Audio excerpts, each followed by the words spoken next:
জাহান্নামের আগুনের তাপ হবে এই দুনিয়ার আগুন থেকে ৭০ গুণ বেশি তীব্র।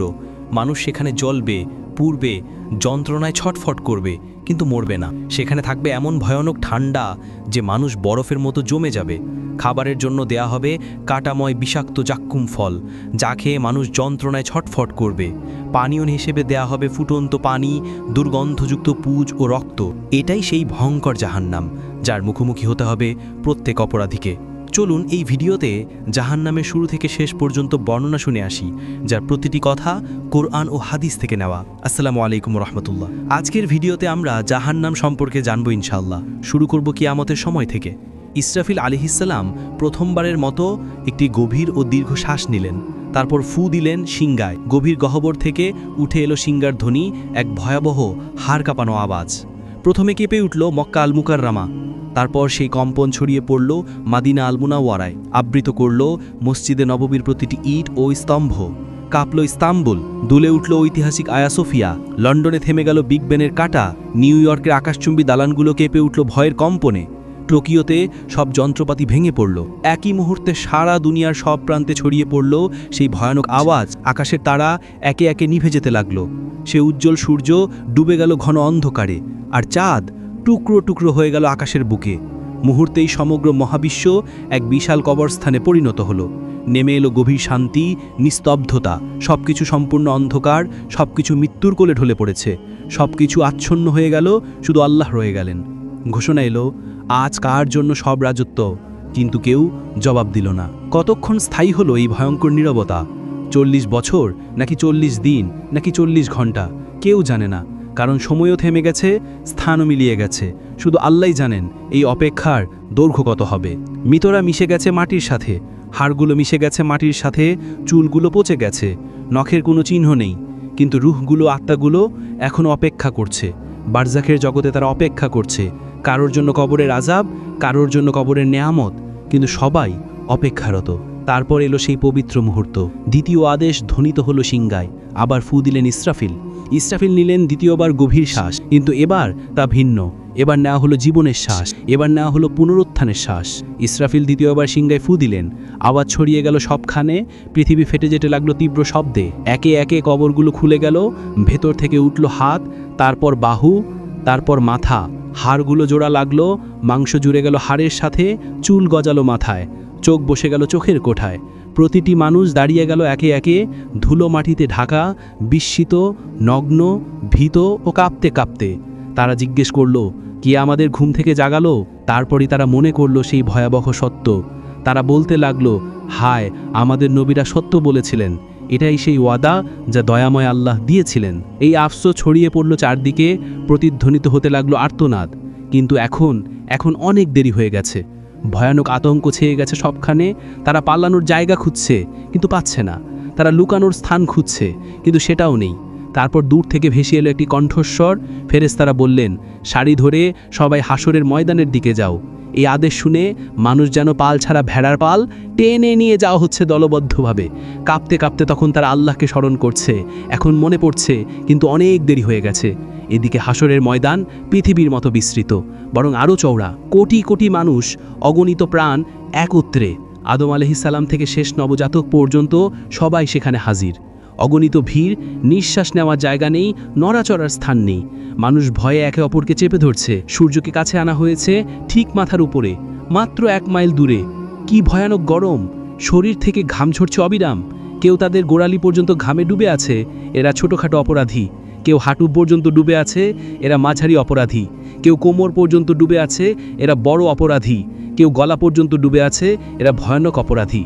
কেউ ঘামে নাক মুখ ডুবে আছে, এরা সবচেয়ে ভয়ঙ্কর পাপী। তারা ঘামে ডুবে যাচ্ছে, কিন্তু মরতে পারছে না, কারণ মৃত্যুই নেই।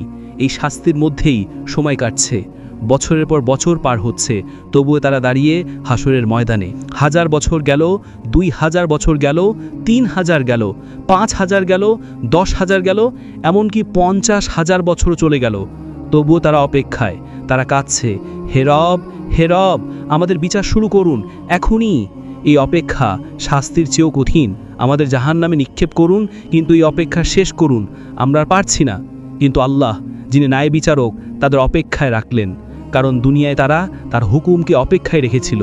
তারা নামাজ দেরি করেছিল, তারা তওবা পিছিয়ে দিয়েছিল, আর আজ তারাই অপেক্ষা করছে এমন সময় জাহান্নামের আগমন। হঠাৎ দূর থেকে একটা ভয়ানক আওয়াজ ভেসে এলো, যেন হাজারো আগ্নেয়গিরি একসাথে ফেটে পড়ছে, যেন লাখো ভূমিকম্প একসাথে ঘটছে। শব্দ ক্রমশ কাছে আসছে, মানুষ কানে আঙুল দিচ্ছে, কিন্তু কোনো লাভ নেই। শব্দ তাদের হাড় কাঁপিয়ে দিচ্ছে, অস্থিমজ্জায় ঢুকে যাচ্ছে। তারপর দূর থেকে দেখা দিল জাহান্নাম, ভয়ঙ্কর জাহান্নাম, ৭০,০০০ শিকল দিয়ে বাঁধা। প্রতিটি শিকলে ৭০,০০০ ফেরেশতা টেনে আনছে। জাহান্নাম যেন জীবন্ত দানব, রাগী, ক্ষুধার্ত ও হিংস্র। মানুষকে দেখে সে আরও দ্রুত ছুটতে চায়। শিকল টেনে ধরে আছে ফেরেশতারা অত্যন্ত কষ্টে। জাহান্নাম গর্জে উঠছে, সে মানুষকে গিলতে চায়। যখন হাসরে মাঝামাঝি আসে, তার রাগ আর ধরে রাখা যায় না। হঠাৎ ভেতর থেকে বের হলো একটা বিশাল আগ্নেয় পিণ্ড, এক পাহাড়ের মতো আকারের, জ্বলন্ত, দাউ দাউ করে জ্বলছে আগুন। বিদ্যুতের গতিতে হাসরের মাঠের দিকে ছুটে এলো। কয়েক সেকেন্ডের মধ্যেই মানুষের কাছে পৌঁছে গেল। সেই আগুন দেখে মানুষ পাগল হয়ে গেল। তারা দৌড়াতে লাগলো, কিন্তু কোথায়? সে জায়গা তো নেই। যেদিকে দৌড়াচ্ছে আগুন সেখানেই, যেদিকে তাকাচ্ছে আগুন সেখানেই। তারা লুকানোর জায়গা খুঁজছে, নিজেদের মাটিতে ফেলে দিচ্ছে, কিন্তু আগুন থামছে না, এগিয়েই আসছে অবিরত। মাত্র কয়েক সেকেন্ড বাকি, এর মধ্যে এটি পুড়িয়ে ফেলবে সমগ্র হাসরের ময়দান। কোটি কোটি মানুষ ছাই হয়ে যাবে। কিন্তু সেই শেষ মুহূর্তে আসমান থেকে নূরের ঝলকানি নিয়ে আসবেন জিব্রাইল। তার হাতে একটি ছোট পাত্র, ভিতরে স্বচ্ছ এক তরল পানি। তিনি সেই তরল ঢেলে দিলেন সেই বিশাল আগ্নেয়পিণ্ডের উপর। সঙ্গে সঙ্গে উঠল ঘন বাষ্প। আগুন তখনই নিভে গেল, আর বরফ শীতল এক পাথরে পরিণত হলো। কোটি কোটি মানুষ একসাথে গভীর শ্বাস নিল, যেন তারা বেঁচে গেল। কিন্তু এটি শেষ রক্ষা ছিল না। মানুষ হতভম্ব হয়ে জিজ্ঞেস করল, ওটা কি তরল পানি ছিল? কিভাবে এত ভয়ানক আগুন নিভে গেল? তখন জিব্রাইল আলাইহিস সালাম বললেন, ওটা ছিল তোমাদের চোখের পানি। দুনিয়ায় যে চোখের পানি তোমরা ফেলেছিলে, রাতে নামাজে কাঁদতে কাঁদতে, আল্লাহর ভয়ে, তার ভালোবাসায়, নিজের গুনাহের অনুশোচনায়, কোরআন পড়তে গিয়ে, আজান শুনতে গিয়ে, মা বাবার জন্য দোয়া করতে গিয়ে, এটাই সেই পবিত্র অশ্রু। এগুলোই এই আগুন নিভিয়েছে, তোমাদের রক্ষা করেছে, কিন্তু তা শুধু অল্প সময়ের জন্য। তখন মুমিনরা আনন্দে কেঁদে বলল, আলহামদুলিল্লাহ, আলহামদুলিল্লাহ।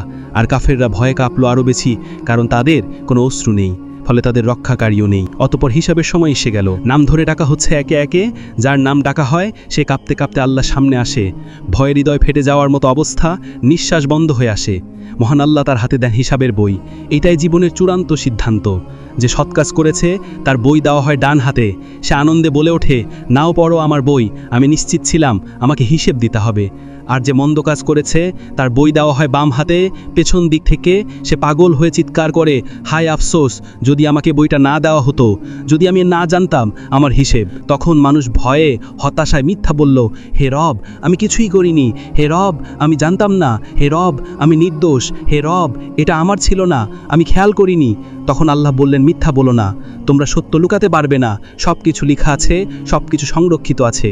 তখন হঠাৎ মানুষের মুখ সিল করে দেওয়া হলো, কিন্তু মানুষের হাত কথা বলতে শুরু করল। মুখ নেই, কিন্তু আওয়াজ আসে, হে রব, এই হাতে সে টাকা চুরি করেছে, হে রব, এই হাতে সে হারামে হাত দিয়েছে, হে রব, এই হাতে সে জুলুম করেছে। পা সাক্ষ্য দিল, হে রব, এই পা দিয়ে সে দৌড়েছে গুনাহের পথে, হে রব, এই পা দিয়ে সে গিয়েছে অত্যাচারে, হে রব, এই পা দিয়ে সে যায়নি মসজিদে। চোখ জানালো, হে রব, এই চোখ দিয়ে সে হারামের দিকে তাকিয়েছে, হে রব, এই চোখ দিয়ে সে নোংরা ছবি দেখেছে।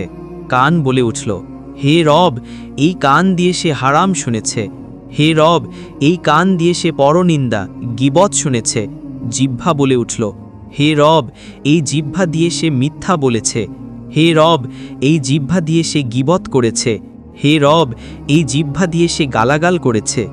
মানুষ হতভম্ব হয়ে গেল, নিজের অঙ্গ প্রত্যঙ্গই তাকে ধরে দিচ্ছে। তারা আক্ষেপে নিজেদের চামড়াকে বলল, তোমরা কেন আমাদের বিরুদ্ধে সাক্ষ্য দিলে? তারা জবাব দিল, আল্লাহ, যিনি সব কিছুকে কথা বলান, তিনি আমাদেরও কথা বলিয়েছেন। এভাবে সত্য পুরোপুরি প্রকাশিত হয়ে গেল, কিছুই আর গোপন রইল না। সে আর মিথ্যা বলতে পারল না, কারণ তার নিজের দেহই সাক্ষ্য দিয়েছে। অতপর প্রতিটি কাজের ন্যায় বিচার হবে। অতি ছোট ভালো কাজেরও পুরস্কার পাবে, অতি ছোট মন্দ কাজেরও শাস্তি পাবে। কিছু বান্দাকে আল্লাহ ক্ষমা করলেন তার রহমতে, তার দয়ায়, কিন্তু বেশিরভাগ যাবে জাহান্নামে। আদম সন্তানের প্রতি 1999 জন যাবে জাহান্নামে। এভাবে হিসাব শেষ হলো। এবার এলো বিভাজনের সময়। মানুষকে লোহার শিকল গলায়, হাতে, পায়ে দিয়ে ভেড়ার পালের মতো টেনে নিয়ে যাওয়া হচ্ছে জাহান্নামের দিকে। তারা কাঁদছে, মিনতি করছে, হে রব, আমাদের আরেকবার সুযোগ দিন, আমাদের দুনিয়ায় ফিরিয়ে দিন, আমরা নিজেদের ঠিক করব, আমরা ভালো হয়ে যাব। কিন্তু না, অনেক দেরি হয়ে গেছে, আর এমন সুযোগ নেই। ফেরেশতারা তাদের টেনে নিয়ে যাচ্ছে নিষ্ঠুরভাবে, বলছে চলো, এটাই তোমাদের স্থান। অতঃপর জাহান্নামের উপর বিছানা হলো একটি সেতু, চুলের মতো সূক্ষ্ম, তরবারির মতো ধারালো। হ্যাঁ, এটাই সিরাত। তাদেরকে এটি পার হতে হবে, কিন্তু কিভাবে? এত সূক্ষ্ম সেতু পার হওয়া কি সম্ভব? মুমিনরা তাদের নূর নিয়ে যাবে, তাদের জন্য এটি হবে সমতল রাস্তার মতো, তারা সহজেই দৌড়ে পার হয়ে যাবে।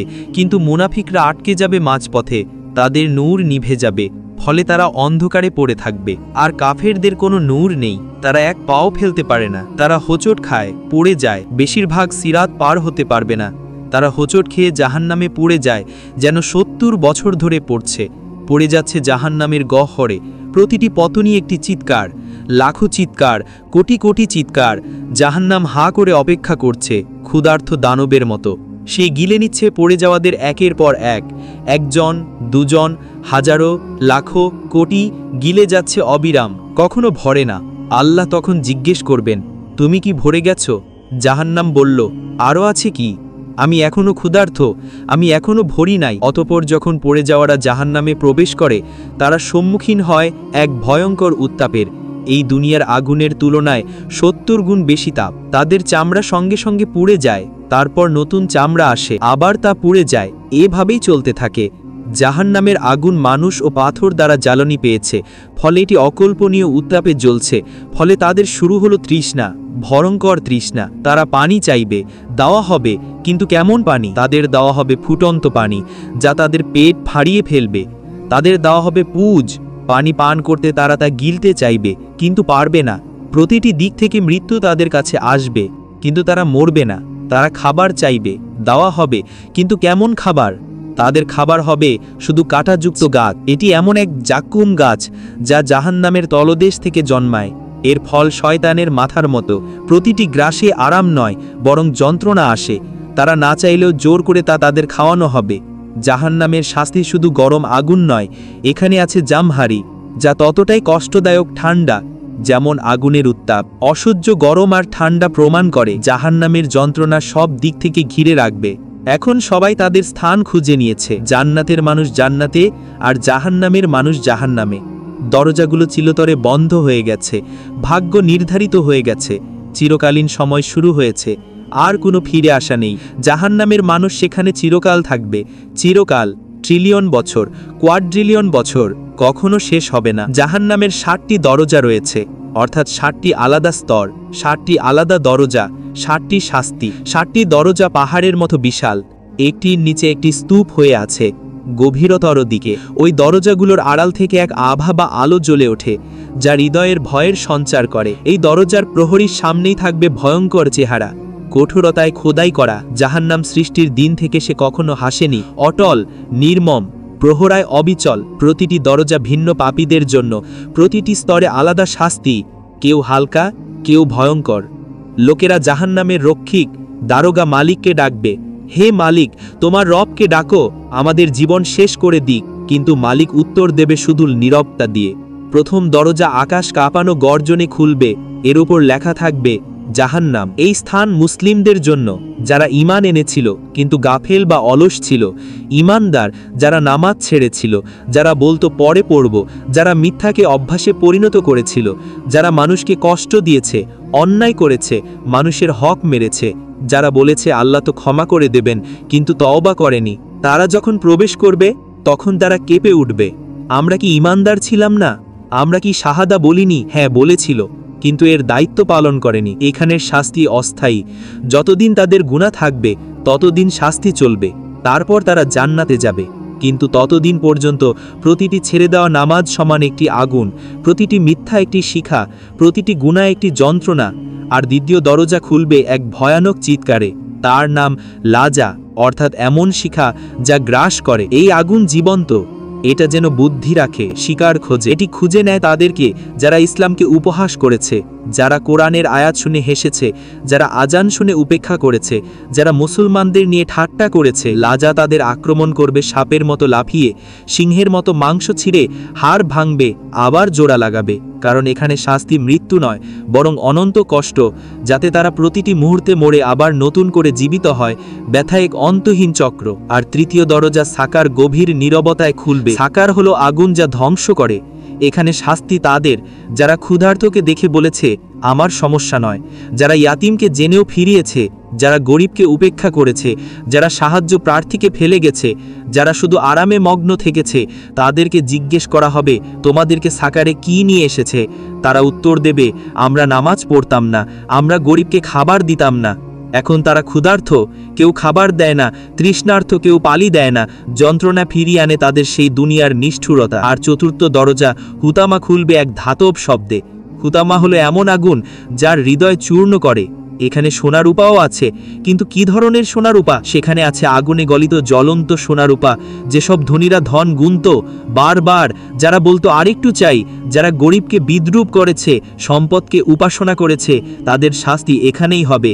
তাদের গলায় পরানো হবে শিকল, রূপা হবে লোহার চাবুক। হুতামা শুধু শরীর পোড়ায় না, এটা হৃদয়কে আক্রমণ করে। লোভী হৃদয়কে, স্বার্থপর হৃদয়কে বারবার গলিয়ে আবার তৈরি করে, আবার গলিয়ে দেয় এক অন্তহীন যন্ত্রণা।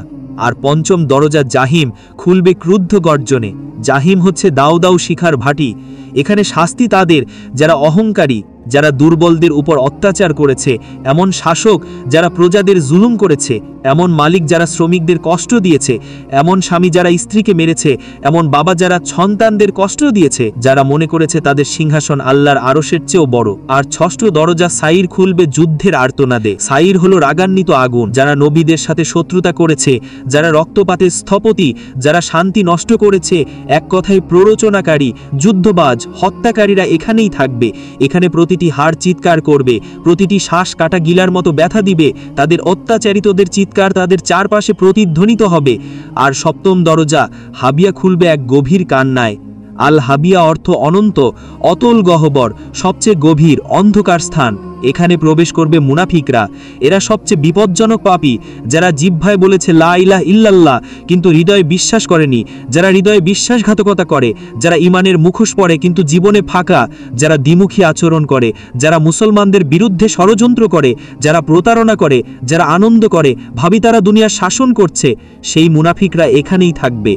এই হাবিয়াতে রয়েছে বিশেষ শাস্তি। সেখানে মুখোশ চিরতরে ফেলে দেওয়া হবে, মিথ্যা উন্মোচিত হবে, আসল মুখ প্রকাশিত হবে, এমনকি আগুনও কেঁপে উঠবে। কারণ মুনাফিকি হলো সবচেয়ে বিষাক্ত মিথ্যা, সবচেয়ে প্রাণঘাতী রোগ, সবচেয়ে বড় বিশ্বাসঘাতকতা। যারা এই হাবিয়াতে নিক্ষিপ্ত হবে তারা পড়তে থাকবে চিরকাল, কখনো তলানিতে পৌঁছাতে পারবে না। কারণ মুনাফিকের কোনো শেষ নেই। প্রিয় বন্ধু, আপনি এই পর্যন্ত ভিডিওটি দেখেছেন, এই ভীতিকর দৃশ্যগুলো দেখেছেন, এই ভয়াবহ শাস্তিগুলো শুনেছেন। এখন সিদ্ধান্ত নেওয়ার সময়। আপনি কোন দলে থাকতে চান, জান্নাতে নাকি জাহান্নামে? এটা আপনার হাতে, এটা আপনার সিদ্ধান্ত। আপনার এখনো সময় আছে, আপনি এখনো শ্বাস নিচ্ছেন, আপনার এখনো সুযোগ আছে, আপনার হৃদয় এখনো স্পন্দিত, আপনার রূহ এখনো জীবিত, তওবার দরজা এখনো খোলা। কিন্তু কতদিন পর্যন্ত? আজ রাত পর্যন্ত, নাকি আগামীকাল পর্যন্ত, নাকি পরের সপ্তাহ পর্যন্ত? কেউ জানে না, শুধু আল্লাহ জানেন। সিংহায় যে কোনো মুহূর্তে ফু দেওয়া যেতে পারে, যে কোনো শ্বাসে, যে কোনো সেকেন্ডে। ইসরাফিল অপেক্ষা করছে আল্লাহর হুকুমের জন্য।